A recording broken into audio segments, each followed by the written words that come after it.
Kita svarbi socialinio darbo su socialinės rizikos grupės šeimomis klientų grupė - suaugę. Visų pirma, derėtų aptarti darbą su garbaus amžiaus žmonėmis. Čia labai svarbi žmogaus raidos specifika ir konkrečių gyvenimo etapu pasireiškintis senėjimas. Visų pirma, pats socialinis darbuotojas turi formuoti ir tobulinti įgūdžius bendraujant su garbaus amžiaus asmenimis. Tai ir bendravimo formos pasirinkimas, ir požiūrio į aplinką plėtimas. Kai vaikas auga pas senelius, niekaip negalėsime išvengti reiškinio besivadinančio kartų problema. Visų pirma, tai bus ir eilė konfliktų sąlygojimų jaunosios kartos ir senosios kartos tarpusavio nesupratimo. Požiūriai į aplinką, požiūriai į užimtumus, požiūriai į reikalavimus keltinus tiek globėjams, tiek augančiam vaikui labai skirsis. Skirsis vertybės, jų struktūra, toleruojami elgsenos modeliai, vaiko galimybės nuolat ir nuosekliai perimti ir gyvenime taikyti siūlomus senelių elgsenos modelius, tikėjimus, sprendimus, aplinkos vertinimus. Vaiko galimybės perimant šiuos vertybinius konstruktus sėkmingai socializuotis, sėkmingai adaptuotis ir palaikyti savo asmenybės vertę bendraujant už šeimos ribų. Tai apims ir vaiko galimybės susirasti draugų, palaikyti konstruktyvų kontaktą su jais. Socialinis darbuotojas turi padėti mokytis vaikui spręsti gyvenimo krizes. Socialinis darbuotojas turi padėti vaikui išmokti eiti gyvenimo keliu, turi padėti išmokti susitvarkyti su jį ištinkančiomis krizėmis, konfliktinėmis situacijomis. Aktualu padėti vaikui pamatyti pasaulį ir senelių akimis, mokyti vaiką toleruoti senelių nuomonę, jų požiūrius, jų sprendimų pasiūlymus, jų auklėjimo metodus. Aktualu padėti ir patiems seneliams. Padėti suprasti pokyčius visuomenėje, padėti priimti besikeičiančias vertybės ir jas tolerantiškai vertinti. Aktualu reikiamą formą, nežeminant senyvo žmogaus patirties, tikėjimų ir vertybių, perteikti naujo besikeičiančio požiūrio į aplinką svarbą augančiai asmenybei. Svarbu senyvam žmogui padėti atrasti komunikacijos sąlyčio taškus su kartu augančiu anūku arba anūke. Aktualu padėti rekomenduoti vaikui tinkamiausius prosocialius savirealizacijos būdus. Aktualu jiems padėti bendraujant pasiekti sėkmę, pasiekti savirealizaciją ir konstruktyvų bendravimą, padėti ir užmegzti ir palaikyti šiltą emocinį ryšį, supratimą. Aktualu įvertinti tai, jog garbaus amžiaus žmonėms būdingas fizinių galimybių mažėjimas, sveikatos prastėjimas, socialinio statuso bei ryšių praradimas.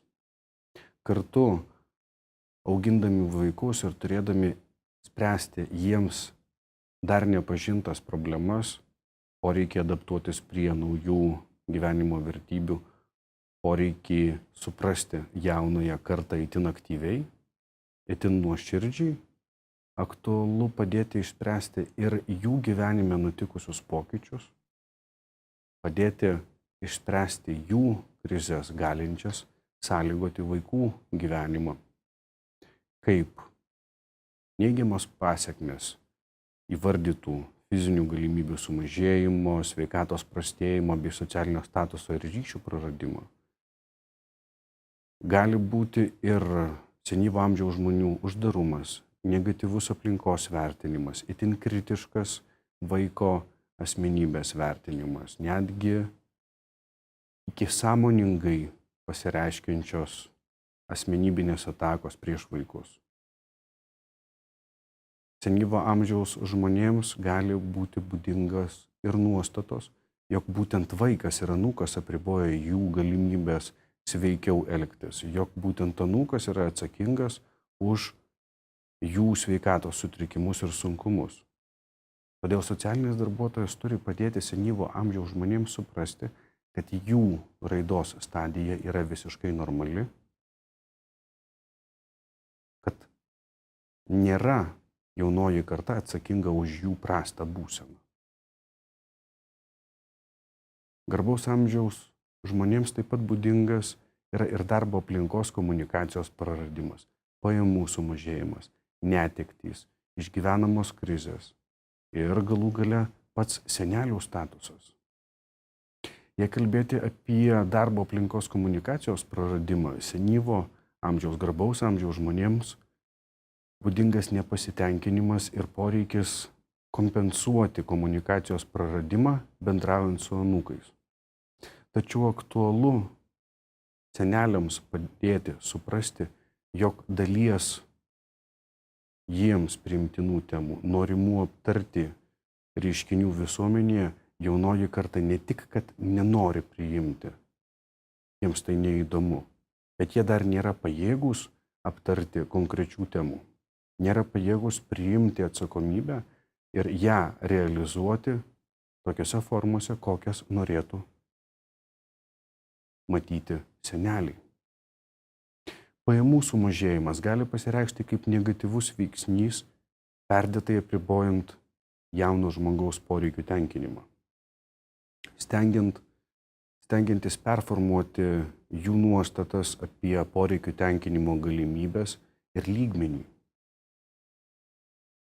Tai gali tapti aktualia krizinių išgyvenimų, tęstinio psichologinio nepasitenkinimo aplinka, kontaktų su seneliais priežastimi nepilnamečių pasaulyje, nepilnamečių vidiniuose išgyvenimuose.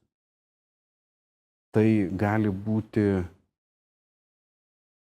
tęstinių problemų, tęstinių krizinių išgyvenimų ir elgsenos deformacijų priežastis.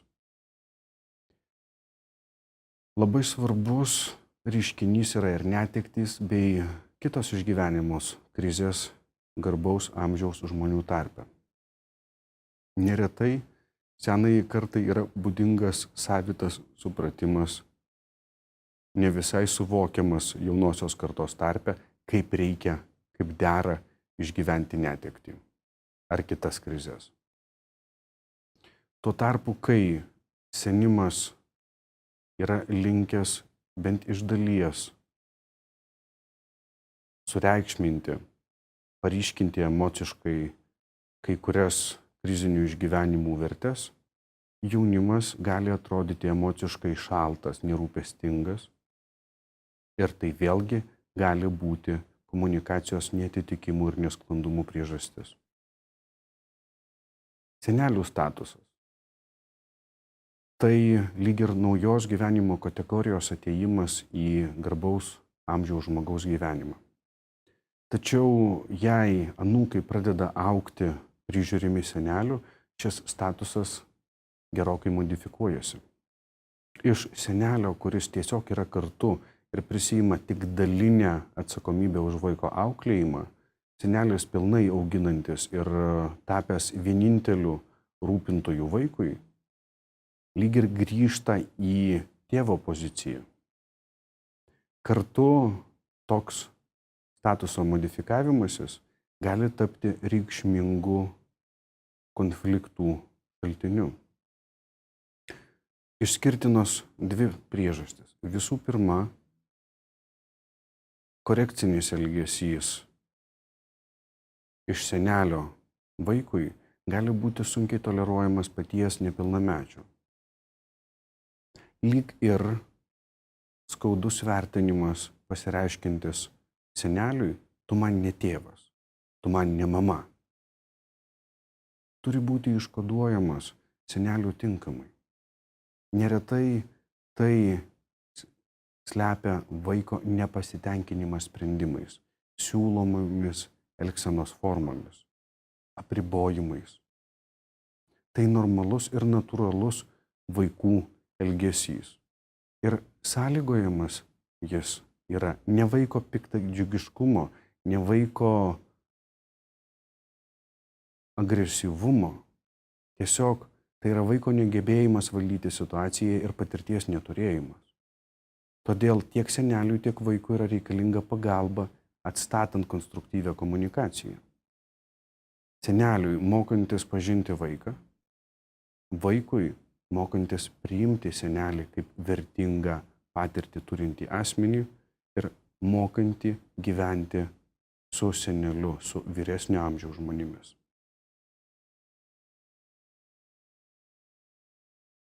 Taipogi svarbu aptarti ir neįgalius asmenis kaip reikšmingą darbo su socialinės rizikos grupės šeimomis klientų grupę. Visų pirma, reikėtų įvardyti, jog neįgalusis tai asmuo turintis ilgalaikio organizmo funkcijų sutrikimų, kuriuos lėmė ligos, traumų pasekmės arba raidos ir kiti defektai. Neįgalieji socialinės rizikos grupės šeimose yra stipriai gyvenimo kasdienybę pakeičiantys asmenys. Jiems aktualu gauti specifinį dėmesį, jiems aktualu kitaip paskirstyti šeimos resursus tiek finansinė prasme, tiek žmogiškąją prasme, dėmesio prasme, laiko prasme, gyvenimo ritualų prasme. Neįgaliesiems būdingi gebėjimo apsitarnauti sutrikimai, gebėjimo savarankiškai judėti ar gebėjimo orientuotis laike ir erdvėje sutrikimai. Tai apima ir gebėjimo komunikuoti nesklandumus, kai neįgalieji ne visada adekvačiai vertina aplinką, joje besikeičiančius reiškinius, skirtingas situacijas. Neretai neįgalieji savo komunikacijos sutrikimais deformuoja bendrąją šeimos komunikaciją ir jauna auganti asmenybė dėl to gali patirti papildomas krizes. Šalia besiformuojančio ne visai adekvataus vertinimo neįgaliojo atžvilgių yra susiformuojantis papildomas reiškinys. Tai atmetimas kitų šeimos narių patarimams, kritikai, rekomendacijoms, auklėjimui. Dar viena negatyvi neįgaliojo veiksmų pusė nevisavertis gebėjimas kontroliuoti savo elgesį. Jei turėsime aplinkoje asmenis pasižyminčius kai kuriais elgseną iškreipiančiais psichikos sutrikimais, psichologiniais sutrikimais, galime pastebėti, jog nepilnametis augdamas greta neįgaliojo gali jausti nepasitenkinimą dėl ne visada vienodų reikalavimų jam ir neįgaliajam. Antra negatyvi pasekmių grupė gali pasireikšti tuo, jog neįgalusis, rodydamas kai kuriuos elgsenos modelius, gali juos padėti, perimti nepilnamečiui. Vaikas augdamas specifinėje aplinkoje, mokydamasis, kaip reikia elgtis, ko reikia norėti, gali perimti ir neįgalaus asmens poelgius, norint dėmesio, norint patenkinti konkrečius norus, stebint ir vertinant aplinką. Taipogi aktualus ir neįgalumo sąlygojimas gebėjimo mokytis ir dirbti apribojimas. Ilgalaikėje perspektyvoje vaikui svarbu yra parodyti, kad jis, būdamas sveikas, įgalus, turi kelti savo kitus reikalavimus nei neįgalusis, kad jis turi nuolat tobulėti ir siekti savirealizacijos visavertiškai, taip kaip reikalauja visuomenė. Aktualu pastebėti ir tai, kad vyresnėje populiacijos dalyje vienišų neįgaliųjų skaičius auga. Neįgalieji dažnai gyvena kartu su savo giminaičiais, jie turi santykinai mažiausias pajamas bei šeimyninį aktyvumą. Jei kalbėsime apie neįgaliuosius socialinės rizikos grupės šeimose, galime pastebėti, kad neįgalusis neretai sumažindamas socialinės rizikos grupės šeimos savarankiškumą gali padėti išmokti socialinio pasyvumo augančiam asmeniui. Socialinio darbuotojo tikslas yra padėti nepilnamečiui adekvačiai vertinti, adekvačiai suvokti neįgalųjį, jo būklę ir jo galimybės savarankiškai veikti aplinkoje. Tačiau tai turi būti daroma nepaviršutiniškai, fiksuojant tik pačius aiškiausiai matomus indikatorius aplinkoje. Nepilnamečiui svarbu suprasti, kuo išskirtinis yra neįgalus šeimos narys. Tai leis stiprinti augančią asmenybę, tai leis efektyviau spręsti raidos krizės, tai leis efektyviau spręsti kylančius sunkumus gyvenime.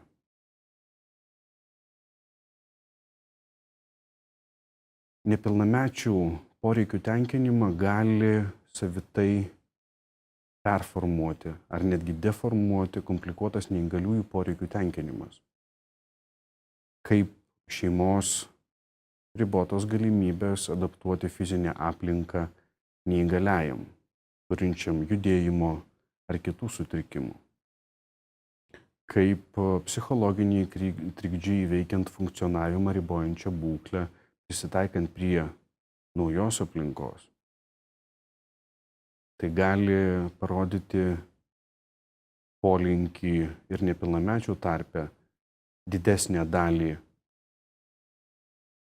konfliktų spręsti negatyviais vertinimais savo, socialinio negalėjimo, socialinio neįgalumo linkme vystant savo sprendimus. Stengiantis efektyviai dirbti su neįgaliaisiais ir jų šeimomis, labai svarbi yra aplinkos terapija, užimtumo terapija ir psichoterapija. Aplinkos terapija tai būtų reabilitacinė aplinka, konstruktyvaus ir efektyvaus laisvalaikio formavimas, padėjimas tiek šeimai, tiek neįgaliajam, tiek nepilnamečiui augančiam su neįgaliu asmeniu šeimoje, padėti pamatyti įvairiausius sprendimus, kaip turiningai galima leisti laiką šeimos aplinkoje, kaip galima siekti savirealizacijos pačiose įvairiausiose srityse, priklausomai nuo konkrečios šeimos galimybių, žinoma. Užimtumo terapija tai pagalba formuojant tikslus, pastiprinimus už siekiamus veiklos rezultatus, už jų realizavimą. Ir psichoterapija, padedant formuoti ilgalaikės ir tvirtas nuostatas konkrečių situacijų atžvilgių, konkrečių išgyvenimų atžvilgių. Padedant valdyti save ir auginant atsparumą psichologiniams krūviams.